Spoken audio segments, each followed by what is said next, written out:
Dah tukang kebun kita. Tukang kebun ke apa ni? Volunteer. Bapak mana nak cari macam ni? Aduh, bagusnya nak siapa ni.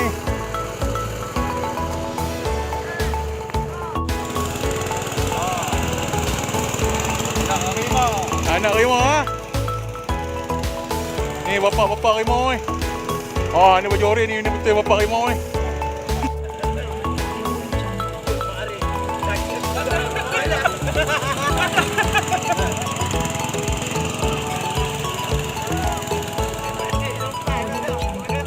Woi, video sempat dah.